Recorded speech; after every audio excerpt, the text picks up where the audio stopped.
Muito bem, muito bem. Boa noite, pessoal. Tudo bom com vocês? Me chamo Anderson Teixeira. Estamos aqui em mais um vídeo do nosso curso básico de filosofia. Hoje eu quero falar de um ponto importante, dar uma pincelada, claro, sem esgotar, porque é um assunto muito complexo. Mas eu quero tentar aqui pensar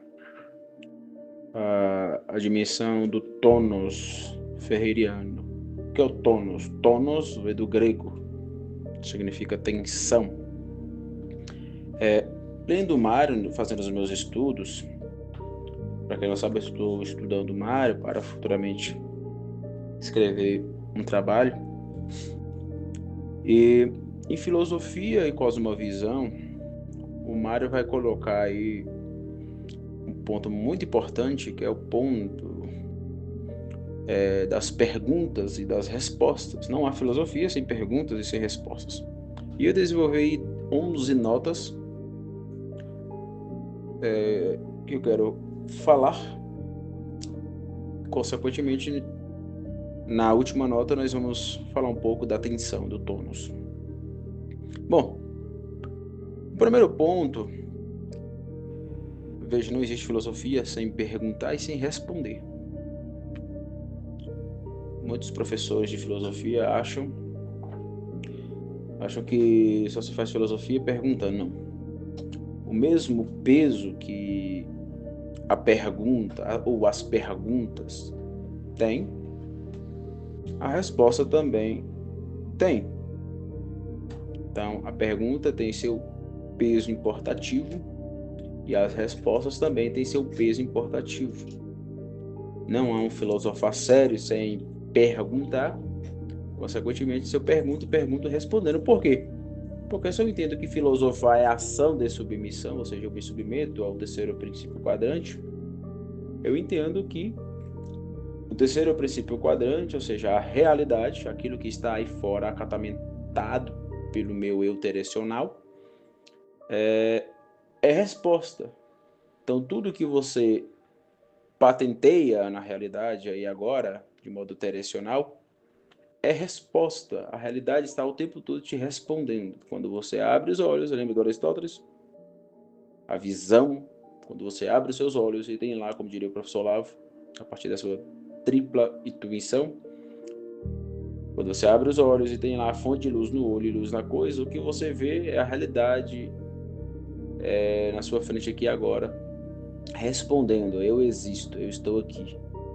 Estou aqui.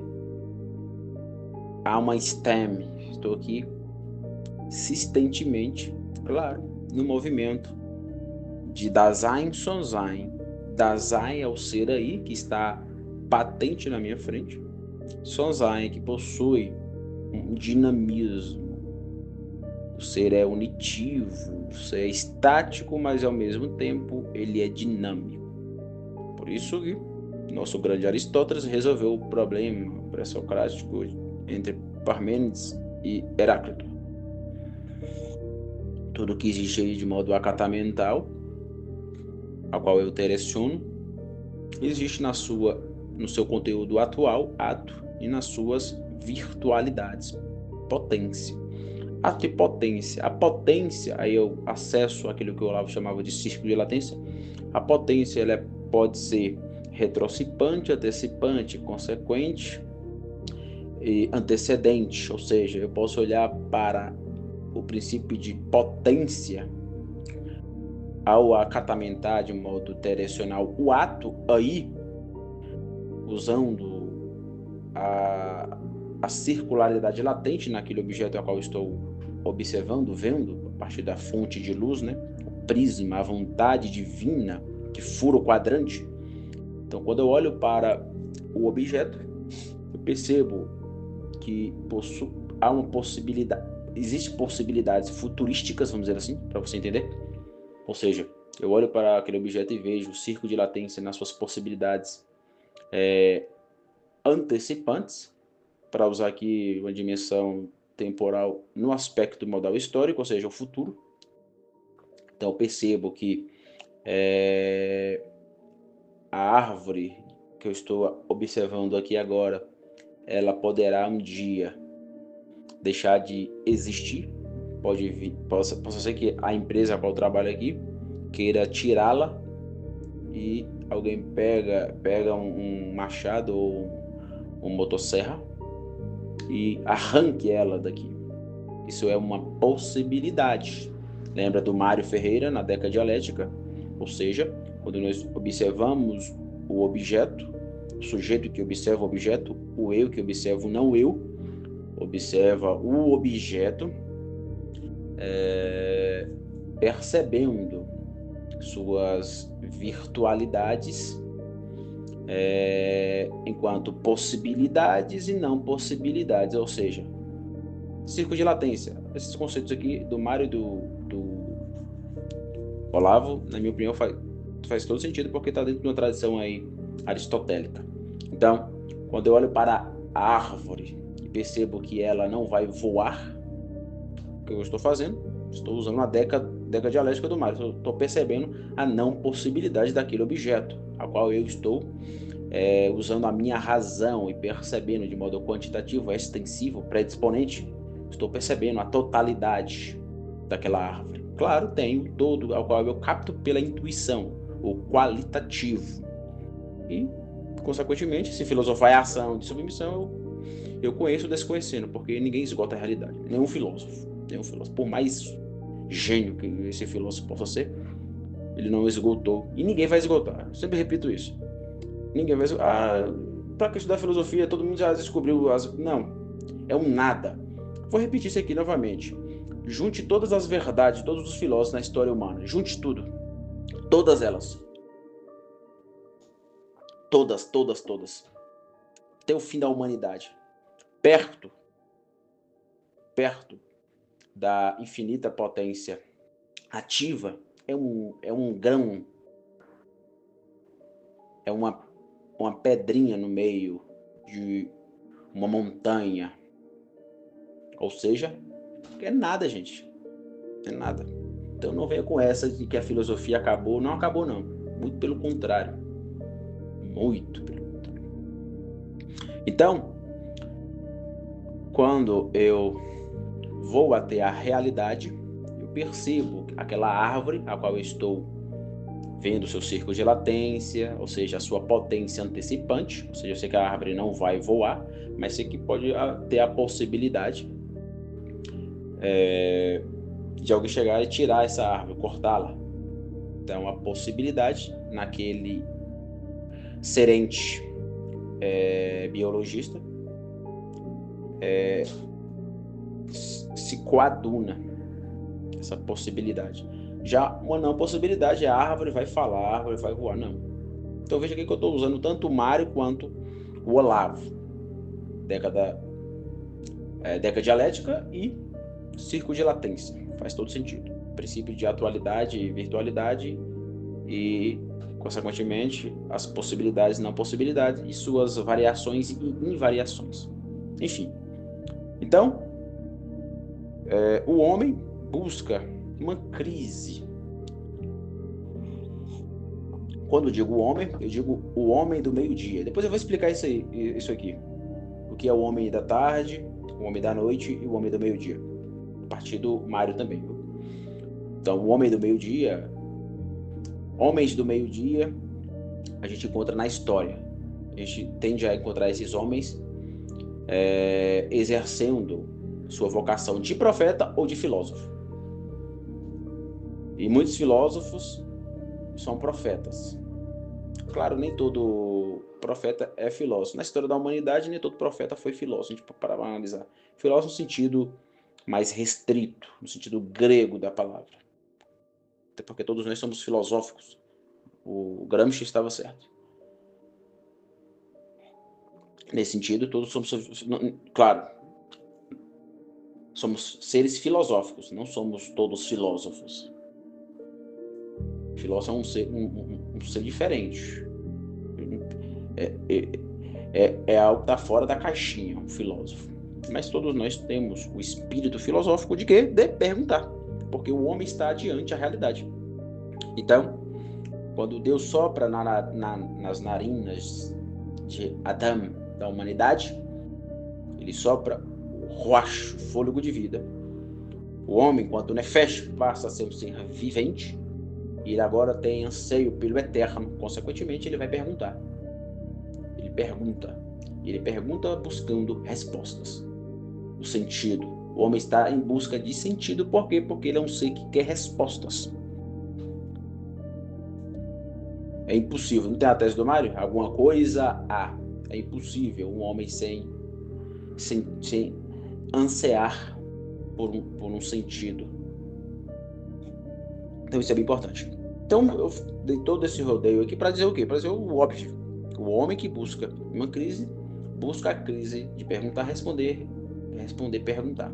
Isso passa por 3 níveis. O nível pré-teórico, teórico e suprateórico. Perguntas de nível ordinário, ingênuo, espontâneo, como diria o professor Olavo. Perguntas de nível teórico, seja na filosofia ou nas ciências particulares. E perguntas de nível espiritual. Perguntas que levam em consideração aquilo que o Mário chamava de supersistência, ou seja, o mundo espiritual, o mundo dos anjos, demônios, etc., da divindade, do transcendente. Não há imanência, como sabemos, sem a transcendência. Outra crise importante. Enfim, então, uma crise antinômica, né? Então, o primeiro ponto aqui é o homem que busca essa crise entre a pergunta e a resposta, a pergunta. É um movimento, é um dinamismo. Segundo ponto, se nós buscamos perguntar, responder, perguntar, problemas nos tocam. Ou seja, quando um problema me toca, seja problemas de nível ordinário, teórico ou suprateórico, esse problema me espanta. O espanto é importante, eu me espanto perante a realidade. Aristóteles já nos ensinou isso. Então esse é o segundo ponto.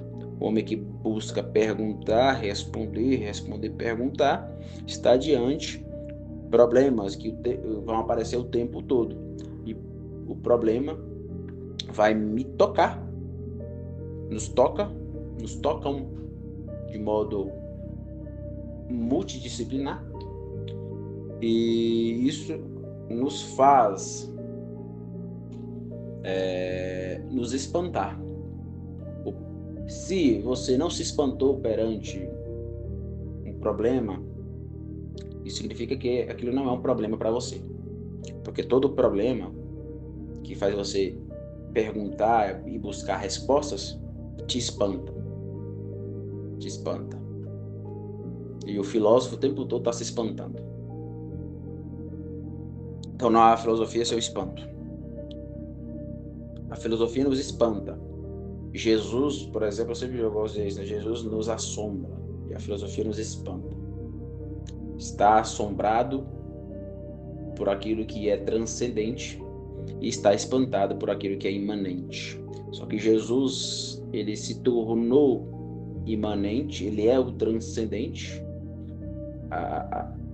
o mor, a transcendência mor, que se tornou imanência.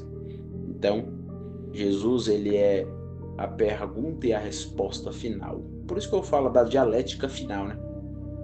A tese, antítese e síntese. Tese vivificante no ventre de Maria, da Virgem. Antítese mortificante na cruz e síntese ressuscitante no sepulcro, no túmulo. Ele é a resposta final, ele traz a pergunta final e ele é a resposta final.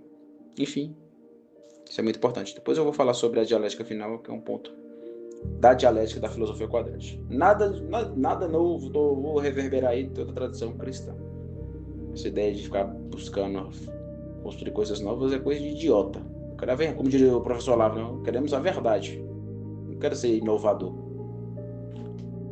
Então, que eu falar, a filosofia quadrante é coisa nova. Não é coisa nova. Se eu não achei ninguém que falou sobre isso, significa que isso era tido como um ponto de partida pressuposto. E eu acredito muito nisso. Ninguém falou sobre o quadrante porque era pressuposto. É igual a teoria dos 4 discursos do Aristóteles. Aquilo era tão claro que nem precisou falar. Não precisou falar. Ou seja, Aristóteles não precisou falar ou teorizar sobre aquilo. E eu acredito que o quadrante, os 4 princípios axiomáticos últimos também são assim. Se há o homem que busca, se há o homem que busca perguntar, responder, perguntar, e coloca-se diante de problemas que o espanta, há também uma necessidade. Que necessidade? Buscar responder aquilo que é uma insatisfação ou aquilo que é uma satisfação. Então você deve se perguntar: esse problema a qual eu estou lidando é um problema satisfatório ou é insatisfatório? Por exemplo, vou citar o Olavo como exemplo. O Olavo, ele trabalhava muito problemas insatisfatórios, ou seja, problemas da cultura brasileira.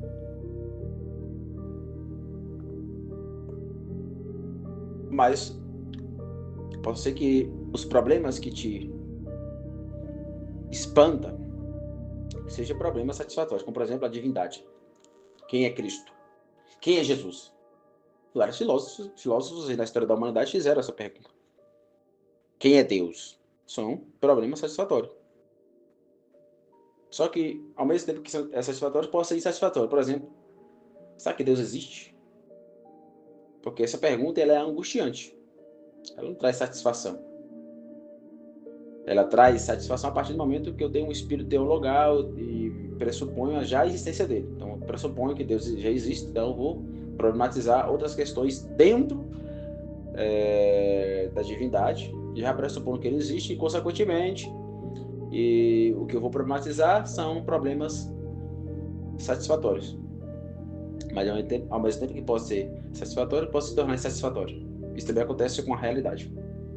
A realidade vai me espantando, e vai nesse vai e vem de satisfação e insatisfação. Então, esse é um ponto importante. Buscar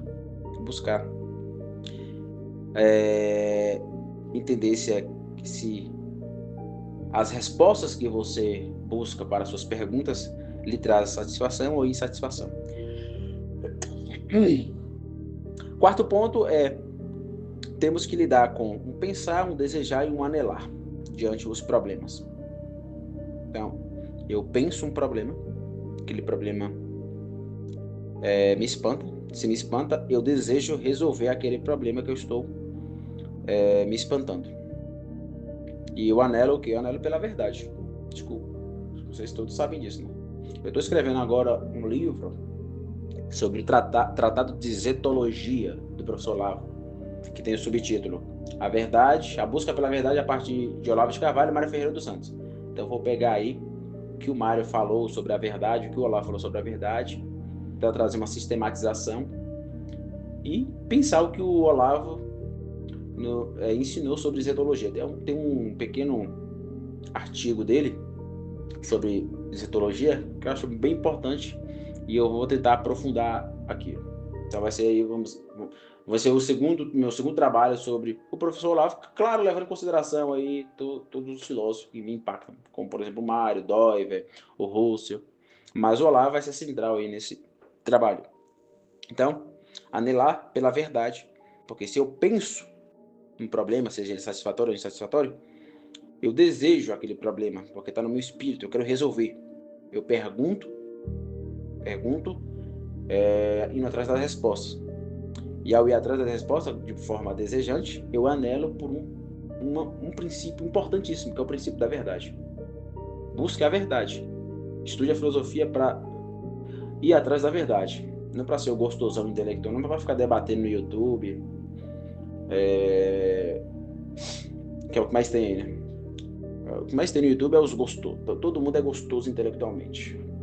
Eu sou um sabichão, sou gostoso intelectual. Ninguém escapa da minha sabedoria. Eu sou sábio, eu sou bam, bam, bam. Não. Foda-se a sua sabedoria, foda-se a sua inteligência. A questão é, você está buscando a verdade? Ou é só uma encenação? Ou você está no teatro? Ou você está buscando elogios? Então entendam isso. Quinto ponto: alcançar limites. Nosso horizonte filosófico, gente, ele é relativo. não é absoluto. Então, quando eu pergunto e vou atrás das respostas, eu devo entender que eu nunca vou alcançar as respostas de modo esgotativo. Tem um conceito que o Olavo até cita no artigo dele, do Eric Feiglin, que é as perguntas e limites. Leia esse artigo do Olavo, muito interessante. Então, as perguntas possuem um limite e as respostas também possuem um limite. E eu nunca vou esgotar. Então, o problema que te incomoda, seja ele satisfatório ou insatisfatório, é um problema que você não vai conseguir esgotar, mesmo você conseguindo encontrar respostas coerentes em outros filósofos, cientistas ou pessoas da vida ordinária, não vão esgotar. Sexto ponto, dinamismo antinômico entre a pergunta e a resposta. Então, entenda que se eu estou respondendo, eu respondo fazendo outras perguntas. Não há uma crise de perguntar e responder que o homem está aí imerso, o homem mergulhou nessa crise da pergunta e da resposta. Não há essa crise sem a dinâmica antinômica, o movimento, como diria o Dove, é o cinematismo, o cinemático. Então existe um movimento entre perguntar, responder, perguntar. Então o tempo todo estamos nesse movimento, perguntando, respondendo, perguntando. Perante o quadrante. Eu ia falar a realidade, mas eu vou falar o quadrante. As perguntas e as respostas estão diante do quadrante. Ou diante do meu quadrante. Porque todo mundo está dentro do quadrante e todo mundo é quadrantizado. Você pode me quadrantizar. Eu posso te quadrantizar.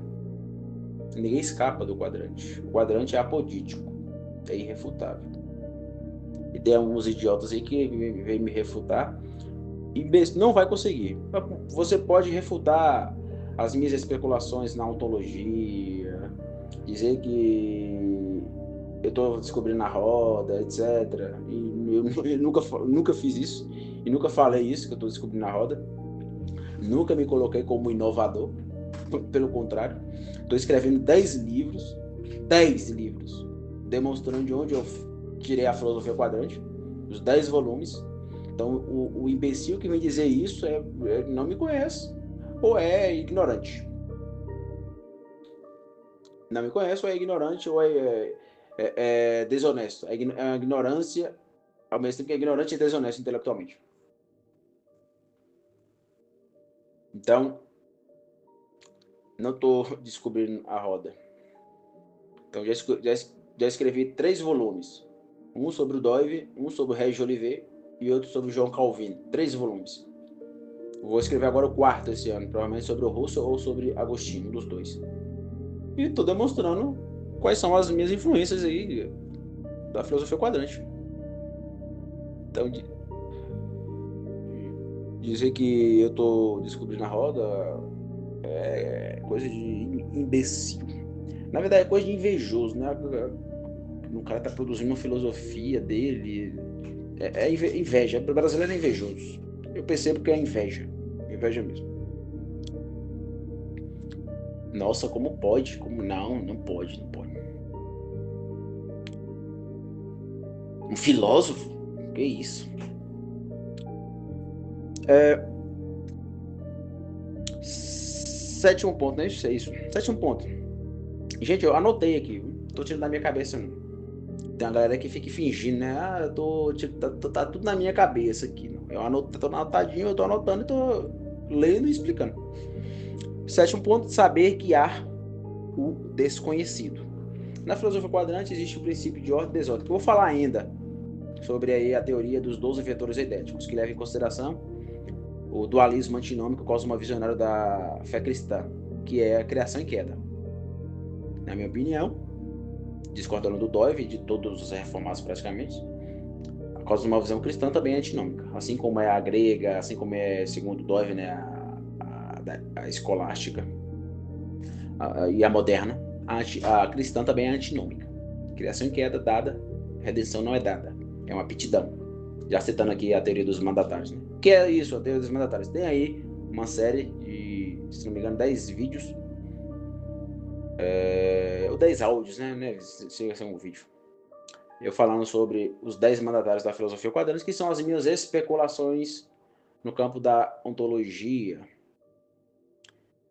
E se é especulação, não é, eu não bati o martelo. Só sei que daqui 10, 15 anos eu discordo de muita coisa ali e reformulo tudo. Oitavo ponto, direção movimental.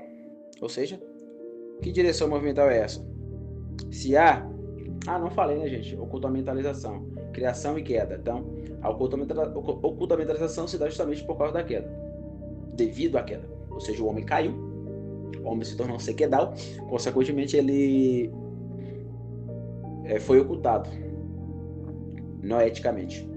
Ou seja, porque nós não conseguimos perceber toda a beleza da criação, como Adão percebia antes da queda. Adão, né, a humanidade. E Adão, né, figura também histórica. Por quê? Porque o homem caiu e a realidade se ocultou.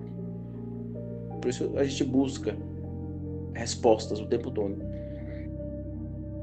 Uma das causas é justamente a queda. Então, por isso que eu cito aqui a ocultamentalização. Então, se há o desconhecido, temos que saber que há o desconhecido. Que há coisas que estão ocultamentalizadas. Entendeste? Eu sei quem sou.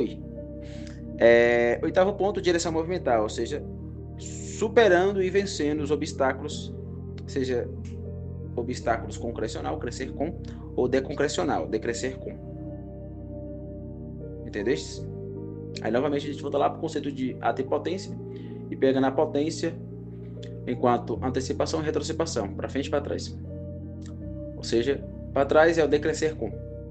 Aí nós voltamos para o contexto meontológico do Mário, a qual eu estudo muito.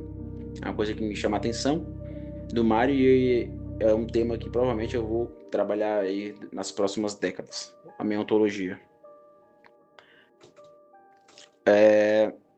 Oitavo ponto, falei, né, superação, diz respeito ao revelacionalizar. Se há o ocultamentalizar-se, há o revelacionalizar-se. Ou seja, tudo que se oculta se revela. Por quê? Porque não há oculto sem revelar, não há revelação. É a antinomia. A antinomia. Não há um sem o outro. Só sei que há escuridão porque há luz. Só sei que há frio porque há calor. Então as antinomias vão aparecendo na realidade. Antinomias ordinárias, antinomias científicas e antinomias filosóficas, antinomias suprateóricas, daí a gente chamar. E por falar em antinomia, vem o 10º ponto, que é a atenção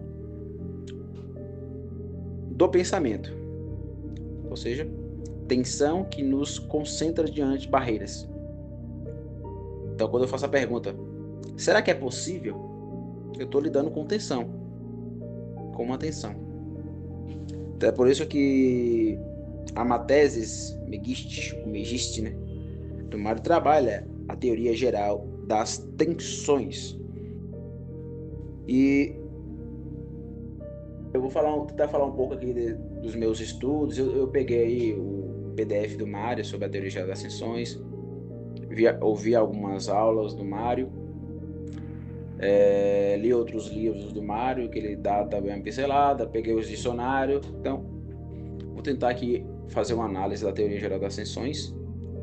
Não vou esgotar, claro, peguei alguns pontos e vou tentar trazê-la para a filosofia quadrante, que é o ponto importante, né? A gente vai ao filósofo, não é para ficar repetindo o que ele disse, mas para olhar para a realidade. Esse é o ponto. Então, eu estudo o Mário para olhar para a realidade. O Mário é um óculos, o Olavo é um óculos, o Russo é um óculos, para me olhar para a realidade. Como diria Ortega, eu sou minha circunstância. Esse eu que sou unalmente, quando olha para o filósofo, tenta pegar esse filósofo e ver. Isso que ele está dizendo se parece com a realidade? Então, o maior elogio que o filósofo pode receber é esse. Isso que esse cara está dizendo, eu estou vendo aqui na minha frente, diante do mundo das coisas. Esse é o maior elogio. Então, na próxima aula eu vou falar sobre alguns pontos, não esgotativamente, mas eu vou falar alguns pontos aí sobre a teoria geral das tensões. Então, muito obrigado. Até a próxima. Tchau, tchau.